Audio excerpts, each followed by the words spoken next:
Bonjour les enfants, je suis très heureux de vous retrouver aujourd'hui pour notre caté du dimanche. Le caté de ce dimanche qui fait suite à celui que nous avons fait la semaine dernière. Vous vous souvenez que la semaine dernière, nous avons marché avec 2 disciples de Jésus qui se rendaient vers un village qui s'appelait Emmaüs.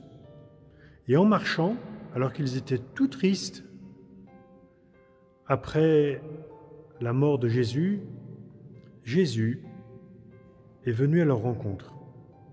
Il a mis ses pas dans les leurs, il a marché à leur rythme, et puis progressivement, il a ouvert leur cœur à l'intelligence de la parole de Dieu. Et vous vous souvenez que dimanche dernier, nous avons vu que ce premier temps correspondait aux deux premières étapes de la messe. Jésus vient à notre rencontre le dimanche, même si c'est nous qui venons à la messe, même si c'est nous qui venons à l'église, c'est Jésus qui vient à notre rencontre, qui vient mettre ses pas dans les nôtres, qui vient d'une certaine manière prendre sur lui notre tristesse, notre pauvreté, notre péché. C'est la première partie de la messe. Et puis progressivement, Jésus ouvre notre cœur à l'intelligence de la parole de Dieu. Et vous vous souvenez que nous nous en étions arrêtés là, que cette ouverture de notre cœur à l'intelligence de la parole de Dieu, elle se passe dans un endroit de l'Église qui s'appelle l'ambon, là où on fait les lectures, et en particulier la lecture de l'Évangile. Je vais donc repartir de là, aujourd'hui, pour me diriger vers un autre endroit où Jésus va ouvrir notre cœur à sa présence réelle dans l'Eucharistie. Me voici donc revenu à l'ambon, d'où l'on proclame la parole de Dieu et en particulier l'Évangile. Et aujourd'hui, je vous montre la partie de l'Évangile sur laquelle nous allons nous arrêter quelques instants aujourd'hui, de cet Évangile des disciples d'Emmaüs. Jésus a ouvert l'esprit de ses disciples à l'intelligence des Écritures, puis ils vont s'approcher du village où ils se rendaient. Jésus fit semblant d'aller plus loin, mais ils s'efforcèrent de le retenir. « Reste avec nous, car le soir approche et déjà le jour baisse. » Il entra donc pour rester avec eux. Et ils vont se mettre à table. Quelle est donc cette table pour nous, les chrétiens? Eh bien, je vais m'y rendre à cette table et je vais vous la faire découvrir. Cette table, la voici. Cette table, nous l'appelons l'autel. Et vous vous souvenez sans doute, nous l'avions vu ensemble au début de l'année, qu'on appelle cette table l'autel parce que dans l'Église, l'autel se trouve à un endroit élevé. Autel, A-U-T-E-L, ça vient d'un mot latin qui veut dire « haut ». L'autel se situe à un endroit élevé, parce que ce qui va se passer sur l'autel doit être vu de tous ceux qui sont dans l'Église. Et puis, parce que sur l'autel, nous célébrons Jésus, qui est mort le vendredi saint, sur un endroit élevé qu'on appelle le Golgotha, la colline à côté de Jérusalem qui s'appelle le Golgotha. Je vais donc m'approcher de l'autel pour vous faire découvrir sur l'autel des choses que vous ne voyez pas ordinairement et qui vont sans doute vous rappeler quelque chose. Tiens, vous voyez comme moi une croix. Puis une deuxième, une troisième, une quatrième et une cinquième. Vous vous souvenez sans doute que quand nous avons vu ensemble le cierge pascal, nous avons découvert, tiens, je vais vous le remontrer de nouveau, le cierge pascal, puisqu'il est juste devant. Quand nous avons découvert le cierge pascal, vous vous souvenez que nous avons dit que pour signifier les souffrances de Jésus, la nuit de Pâques, le prêtre incruste, c'est-à-dire met, fixe dans le cierge 5 clous d'encens, l'encens parce que Jésus est Dieu, puis des clous parce qu'il a vraiment souffert comme homme. 5 clous qui signifient les 5 plaies de sa passion. La flagellation, les clous dans les mains, le clou dans les pieds et le coup de lance porté à son côté une fois qu'il était mort. Et bien sur l'autel sont gravées également 5 croix qui signifient les 5 plaies de Jésus. Et voilà les 5 croix que je vous ai montrées, que l'on voit un petit peu mieux de haut. Voilà, on voit le 2, 3 et 2, 5. Voilà. Et puis sur l'autel, vous avez remarqué qu'en dessous de la croix du milieu, qui est la croix qui représente la croix du côté de Jésus, juste en dessous, il y a comme une pierre dans la pierre. Parce que l'autel, il est en pierre. Ça, c'est de la pierre.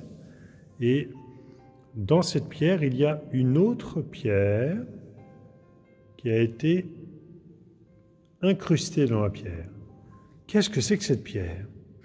Eh bien, cette pierre, on l'appelle la pierre de l'autel. Et c'est une pierre spéciale parce que dans cette pierre, il y a des reliques, c'est-à-dire des restes, des fragments du corps de disciples de Jésus qui sont morts martyrs. Les martyrs que l'on met souvent dans la pierre de l'autel, des autels, ce sont souvent des martyrs qui sont morts dans les premiers siècles de l'Église. Et pourquoi fait-on cela aujourd'hui encore? Eh bien parce que, au tout début de l'Église, donc, entre l'an 30, la mort de Jésus, et puis 313, c'est-à-dire la date où l'empereur romain a fait la paix avec l'Église. Eh bien, pendant tout ce temps-là, les chrétiens avaient l'habitude de célébrer la messe sur le tombeau des martyrs. Les martyrs étaient enterrés dans des cimetières que l'on appelait, en particulier à Rome, les catacombes, et les chrétiens aimaient se rassembler là pour célébrer la messe. Pourquoi? Eh bien parce que les chrétiens des premiers temps de l'Église savaient bien que ce que l'on faisait à la messe, c'était le souvenir vivant de la mort de Jésus sur la croix. Jésus, en mourant sur la croix, nous a montré tout l'amour de notre Dieu. En mourant sur la croix, Jésus nous a donné sa vie. En nous donnant sa vie, il nous rend la vie éternelle que nous avions perdue à cause du péché. Eh bien, les premiers chrétiens sont morts, martyrs, en union avec Jésus qui a donné sa vie. Et les chrétiens qui se rassemblaient pour célébrer la messe, ils célébraient la messe sur le tombeau des martyrs, parce que ce que les martyrs avaient fait en mourant pour Jésus était étroitement uni à ce que Jésus avait fait pour nous.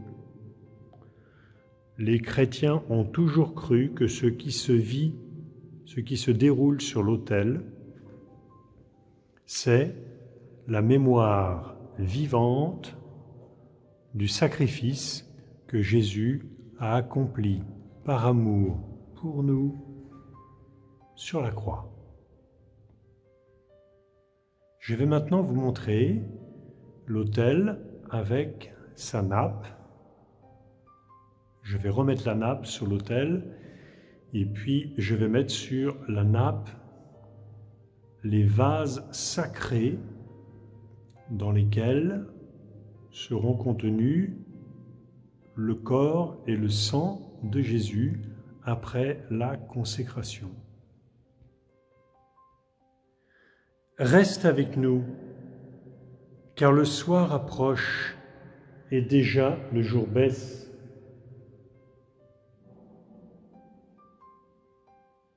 Il resta donc avec eux. Quand il fut à table avec eux, il prit le pain.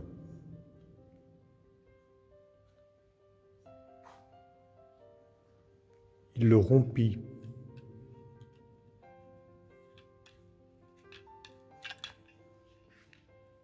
Et le leur donna. Alors leurs yeux s'ouvrirent, mais il disparut à leur regard. Voyez les enfants, sur l'autel j'ai déposé le pain que j'ai déjà fractionné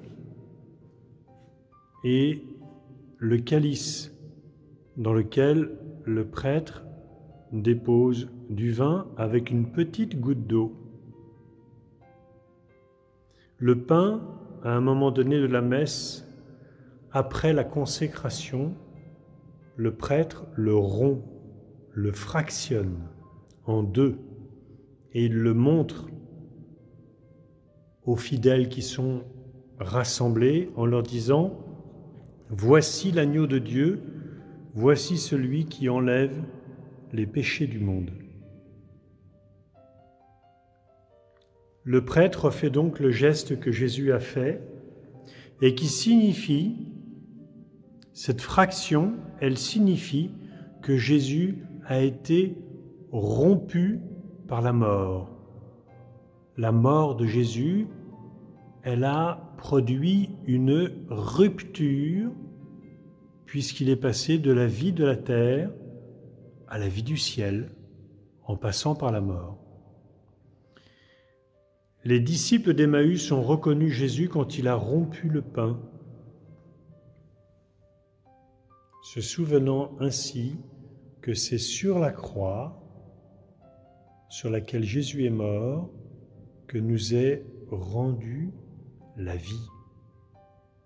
Prenez et mangez, ceci est mon corps. Prenez et buvez, ceci est mon sang. Le jour où Jésus est apparu aux disciples d'Emmaüs,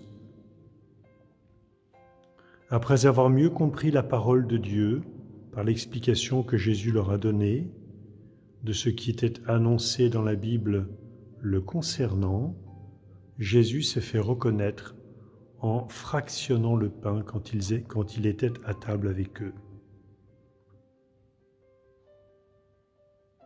Après avoir communié au corps de Jésus, rompu par amour pour nous sur la croix, les disciples d'Emmaüs s'en sont retournés tout joyeux à Jérusalem, qui est à 2 heures de marche d'Emmaüs, alors qu'il faisait nuit, tout joyeux pour annoncer que Jésus, qui était mort, est vraiment ressuscité. Alléluia! C'est notre joie, la joie pascale.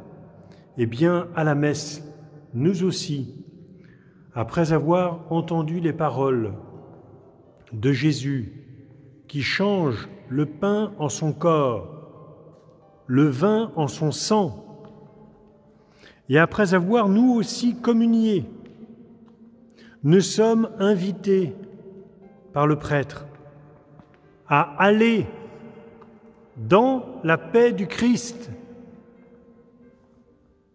Et pendant le temps pascal, le prêtre chante « Allez dans la paix du Christ, Alléluia, Alléluia. »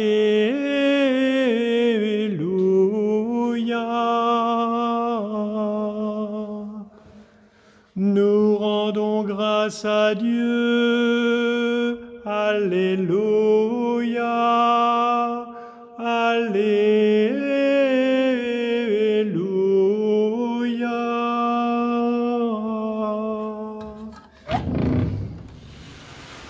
Et après, nous pouvons sortir et aller dans la paix et la joie que Jésus nous donne en nous donnant sa vie par l'Eucharistie, son corps livré, son sang versé.